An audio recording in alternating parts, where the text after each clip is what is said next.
এই ক্লাসটিতে তোমরা যশোর বোর্ড 2023 সালের চমৎকার একটা সৃজনশীল প্রশ্ন শিখতে পারবে। কারণ আমরা বরাবরই দেখছি যে যশোর বোর্ড অন্যান্য বোর্ডের চাইতে সবসময় একটু ডিফারেন্ট প্রশ্ন করে থাকে। তো দারুণ একটা প্রশ্ন করেছে, একটু ফিগার চেঞ্জ, অর্থাৎ ভিন্ন সংখ্যা পদ্ধতিতে রূপান্তর। যেমন তোমরা জানো যে দশমিক, বাইনারি, অক্টাল, হেক্সাডেসিমাল, কিন্তু এখানে নতুন একটা সংখ্যা স্যার আবিষ্কার করেছে, সেই সংখ্যা পদ্ধতিতে কনভার্ট করতে বলছে। তো এই মুহূর্তে তোমরা যারা নতুন আছো তারা এই প্রশ্নটা কিভাবে ফেস করবে, আর যারা পরীক্ষা দিয়ে চলে গেছে অলরেডি তারাও দেখতে পারো যে আসলে তোমরা কি করেছিলে পরীক্ষা হলে। চমৎকার একটা প্রশ্ন। তো আমি এই সম্পূর্ণ উত্তর করে দিচ্ছি, তোমরা একটু দেখো। আর তোমাদেরকে বলি, তোমরা যারা পরবর্তী সালে পরীক্ষা দিবা, আইসিটি এমন একটা সাবজেক্ট যে হুবাহু প্রশ্ন করে না, অর্থাৎ একটু ঘুরাই করে, যেহেতু অঙ্ক টাইপের। তো প্রচুর পরিমাণে প্র্যাকটিস করতে হয়, প্র্যাকটিসের বিকল্প কিছু নাই।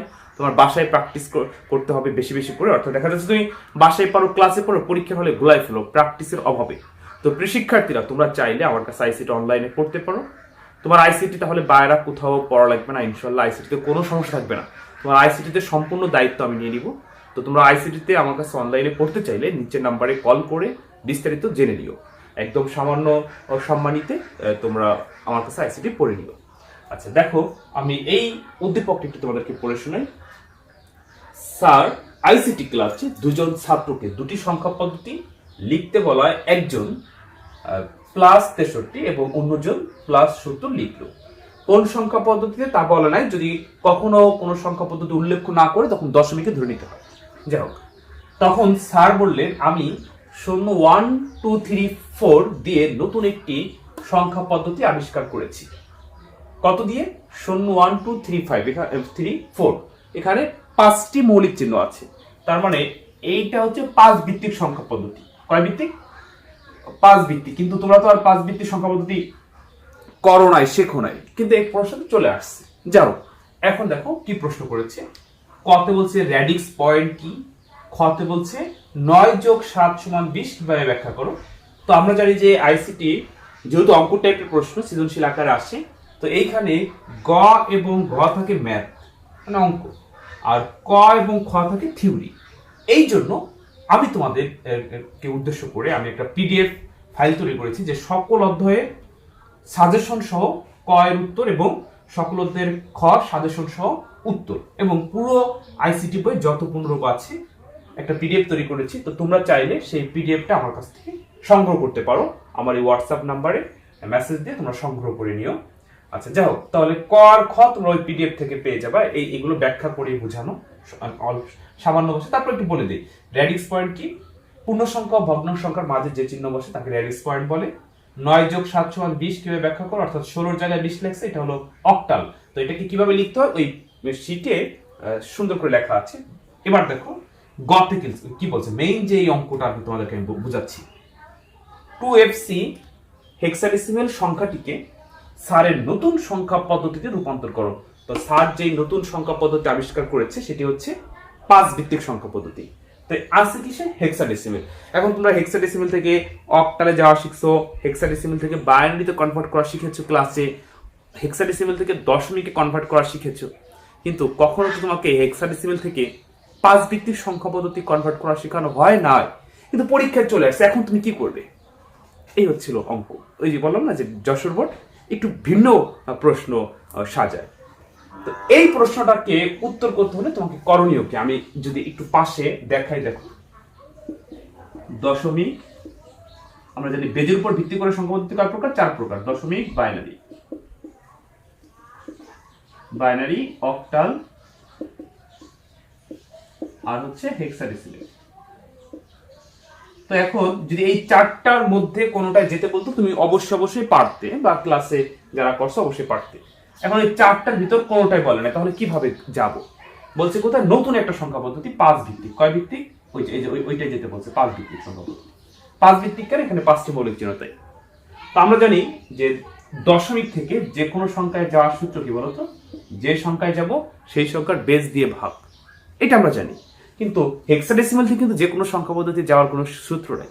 তাহলে আমরা কি করব? আমরা হলো হেক্সাডেসিমাল থেকে দশমিকে কনভার্ট করব। তো আমরা জানি যে কোনো সংখ্যা থেকে দশমিক আসার সূত্র কি? বেজের উপর পাওয়ার ধরে গুণ। তো এই হেক্সাডেসিমালের এই সংখ্যাটিকে আমরা যাব হচ্ছে দশমিকে। দশমিককে আমরা যে মানটা পাবো সেই মানটা আমরা এই 5 ভিত্তিক সংখ্যা পদ্ধতিতে আসবো, কারণ আমরা জানি দশমিক থেকে পৃথিবীর সকল সংখ্যা পদ্ধতিতে কনভার্ট করা যায়, কিন্তু যে কোনো সংখ্যা থেকে পৃথিবীর সকল সংখ্যা কনভার্ট করা যায় না। তো হেক্সাডেসিমাল থেকে অক্টাল বা বাইনারি অন্য কোনো সংখ্যায় গিয়ে তুমি আবার 5 ভিত্তিকে আসতে পারবে না। তো প্রথমে হেক্সাডেসিমালকে আমরা কি করবো বলতো, দশমিক করব। দশমিকে যে মানটা পাবো সেই মানটা আমরা 5 ভিত্তিক সংখ্যা পদ্ধতিতে আসলে উত্তর পেয়ে যাব। যাই হোক, আমি প্রশ্নটা মুছে সঠিক উত্তরটা করে দিচ্ছি। তবে ঘ নম্বরটা একটু বলে দিই। ঘ নম্বরে বলছে উদ্দীপকের দশমিক সংখ্যা দুটির পার্থক্য যোগের মাধ্যমে ব্যাখ্যা করো। তো উদ্দীপকের দুটো সংখ্যা আছে, যে বলছিলাম যে কোনো কিছু বলা না থাকলে দশমিকে ধরে নিতে হয়। তো অবশ্যই দশমিকে আছে, আমরা এখানে বলেও দিয়েছে। তো 70 এবং 63 যোগের মাধ্যমে পার্থক্য, অর্থাৎ 70 আর 63 তুমি করবা যোগ, কিন্তু হবে পার্থক্য 7। তো যোগের মাধ্যমে পার্থক্য করতে হলে অবশ্যই 2 এর পরিপ্রয়োগ করতে হয়। তো 2 এর পরিপ্রয়োগ করণীয় কি? 2 এর পরিপ্রয়োগ হচ্ছে বড়টার শুধু বাইনারি আর ছোটটার 2 এর পরিপূরক। তো বড়টার বাইনারির সাথে ছোটটার 2 এর পরিপূরকের মান যোগ দিলেই পার্থক্য হয়ে যায়। এটা হচ্ছে যোগের মাধ্যমে পার্থক্য। তারপর আমি দেখাই দেবো প্রয়োজনে। আচ্ছা, তাহলে আমি গ নাম্বারটা আগে উত্তর করি।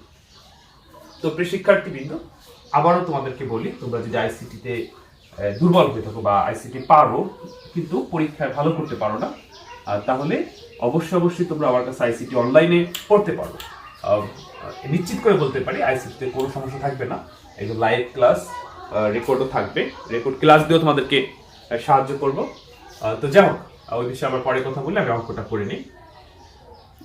লিখলাম 2FC, এটা দেওয়া ছিল উদ্দীপক কিসে, হেক্সাডেসিমাল। যেতে বলছে কোথায়, নতুন সংখ্যা পদ্ধতিতে, কিন্তু নতুন সংখ্যা পদ্ধতিতে 5 ভিত্তিক। তো এটা থেকে কখনোই 5 ভিত্তিকে যাওয়া যাবে না। তো আমরা প্রথমে হচ্ছে এটা থেকে আমরা কোথায় যাব, দশমিক সংখ্যা পদ্ধতি যাব।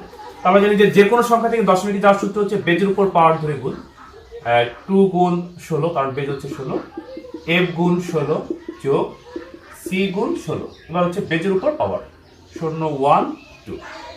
তো এটাকে আমরা ক্যালকুলেশন করব। তো দেখো, 2 এর জায়গায় 2, গুণের জায়গায় গুণ। এখানে আমরা 3টে কাজ দেখতে পাচ্ছি।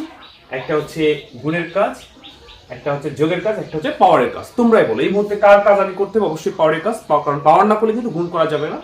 তারপরে আমরা যোগ করব। আচ্ছা, তো 16 উপরে 2 মানে 16 দুগুণে 32 না, 16 উপর 2 মানে 16 গুণ 16 অর্থাৎ 256 যোগ f মানে হচ্ছে 15। এবার তুমি 15 লিখবা। প্রথমে আমরা তুলছি যা ছিল। পৃথিবীতে যে কোনো সংখ্যা পাওয়ার 1 থাকলে সেই সংখ্যা বসে যায়। c মানে 12। পৃথিবীতে যে কোনো সংখ্যা পাওয়ার 0 হলে ফলাফল 1। এখন ক্যালকুলেশন করো। 256কে যদি তুমি 2 দিয়ে গুণ করো তাহলে কত হয়, 512 যোগ 15কে তুমি 15কে 16 দিয়ে গুণ করো তাহলে কত হয়, দেখো একটু গুণ করি। 15 গুণ 16 240 যোগ 12কে 12। এখন আমরা এই তিনটাকে যোগ দিব, অর্থাৎ 512 যোগ 240 যোগ হচ্ছে শুধু 12, তাহলে কত হয় 764। ঠিক আছে। আচ্ছা, আমি আবার চেক দিই। 512 যোগ 240 যোগ হচ্ছে 12, 764। এটা হচ্ছে দশমিক। এই দশমিক সংখ্যাটিকে আমরা যাব হচ্ছে 5 ভিত্তিক সংখ্যা পদ্ধতিতে। কত ভিত্তিক? 5 ভিত্তিক সংখ্যা পদ্ধতি। ওই যে আমরা জানি যে দশমিক থেকে যে কোনো সংখ্যায় যাওয়ার সূত্র হচ্ছে কি বলতো, যে সংখ্যায় যাব সেই সংখ্যার বেস দিয়ে ভাগ করতে হবে। তো এই 764কে আমরা এখন 5 দিয়ে ভাগ দিব। 764 ভাগ হচ্ছে 5। কেন 5 দিয়ে ভাগ দিচ্ছি? ওই যে 5 ভিত্তিক সংখ্যা পদ্ধতিতে যেতে বলছিল, তো আমার নিচে জায়গা কম, তো আমি পাশে করতেছি, তুমি নিচে পড়বে। আচ্ছা, 5 764 মধ্যে কতবার যায় এটা কিন্তু হুট করে আমিও বলতে পারবো না। অর্থাৎ আবার তুমি যদি এটা ক্যালকুলেটর ব্যবহার করো তাহলে দূরত্ব বলতে পারবে, কিন্তু এখন যদি পরীক্ষার ডিভাইস নট এলো তখন তুমি কি করবে? এই জন্য আমি একটু হাতে করা দিচ্ছি, কিংবা সংক্ষেপে করা যায়। আচ্ছা, 5 কি 7-এর মধ্যে যায়? কয়বার যায়? একবার। থাকলো কত? 5 × 5 নিছিলাম 7-এর ভিতরে, ভাগশেষ 2, 26। 26-এর ভিতর 5 যায় কয়বার? 5 × 5 = 25, অর্থাৎ 5 বার যায়। আর থাকে কত? ভাগশেষ 1। 14-এর আগে 4-এর আগে 1 দিলে 14 হয়। 14-এর ভিতরে 5 যায় কয়বার? 14-এর ভিতরে 5 যায় হচ্ছে 2 বার। 5 × 2 = 10, নিচে 14-এর ভিতরে, তাহলে ভাগশেষ হচ্ছে 4। টান দিয়ে ভাগশেষটা লিখলাম। আবার ভাগ করবো। আমরা জানি যতক্ষণ ভাগফল 0 না হবে ততক্ষণ পর্যন্ত আমাদের ভাগ করতে হবে। এখন 5 152-এর ভিতর কতবার যায়? এখন কিন্তু ছোট হয়ে গেছে, এখন কিন্তু তুমি এমনি পারবে। আর 5 × 15 ভিতর যায় 3 বার, 5 2 এর ভিতর যায় না, এই জন্য ভাগফল 0, এখানে 2 আছে তাই ভাগ শেষ। আবার ভাগ 5 30 এর ভিতর কতবার যায় 6 বার, 5 6 30 আছে 30, ভাগ শেষ 0। আবার ভাগ 5 6 এর ভিতর যায় কবার একবার, 5 কে 5 আছে 6, ভাগ শেষ 1। আবার ভাগ 5 1 এর ভিতর যায় কয়বার যায় না, 5 হচ্ছে বড় 1 হচ্ছে ছোট, এমন পরিস্থিতি হলে ভাগফল 0 এখানে যা আছে তাই ভাগ শেষ। নিচ থেকে উপরে লিখে আমরা অ্যানসার পেয়ে গেলাম। অতএব 11024 হচ্ছে 5 ভিত্তিক সংখ্যা পদ্ধতির অ্যানসার। এই হচ্ছে হলো তোমাদের অঙ্ক। তো জাস্ট এতটুকু করলে কিন্তু তুমি 3 এ 3 পেয়ে গেলা। এই যে কিন্তু 3 এ 3 পেয়ে গেল, ঠিক আছে। তো এইটা যশোর বোর্ড 2023 সালের সংখ্যা পদ্ধতির গতে আসছিল এইভাবে। তো যে বললাম না যে তোমাকে তো আমি মানে এমন ভাবে ক্লাস করতে হবে, এমন ভাবে একটু মনোযোগ দিয়ে শোনো, যে এমন ভাবে তোমার প্র্যাকটিস করতে হবে যে তোমাকে যেভাবেই বলুক তুমি যেন পারো, অর্থাৎ যেভাবে প্রশ্ন সাজাক তোমার যেন পারো, অর্থাৎ মুখস্থ করা যাবে না, গলতকরণ করা যাবে না, কারণ আইসিটি অঙ্ক টাইপের এটা কিন্তু হুবাহু আসে না। অর্থাৎ তুমি যদি জোর করে মানে মুখস্থ করা হাতে গোনা কয়েকটা নিয়ম, তাহলে কিন্তু পরীক্ষা হলে গুলিয়ে ফেলবে। এই জন্য প্রচুর পরিমাণে প্র্যাকটিস চালাতে হবে। তো প্রিয় শিক্ষার্থী কিন্তু আবারও বলতেছি, তোমরা চাইলে আমার কাছে আইসিটি অনলাইনে পড়তে পারো। তোমার আইসিটিতে কোনো সমস্যা থাকবে না, তোমার আইসিটি সম্পূর্ণ দায়িত্ব আমি নিয়ে নিব। ইনশাআল্লাহ আইসিটিতে সর্বোচ্চ নম্বর তুলতে পারবে, আর আইসিটি নিয়ে কোনো সমস্যা না, বরঞ্চ অন্যদেরকে আরো বুঝাইতে পারবে। হ্যাঁ, আচ্ছা। তো তোমরা আইসিটি আমার কাছে অনলাইনে পড়তে চাইলে আমার এই নাম্বারে এসএমএস করে যোগাযোগ করো।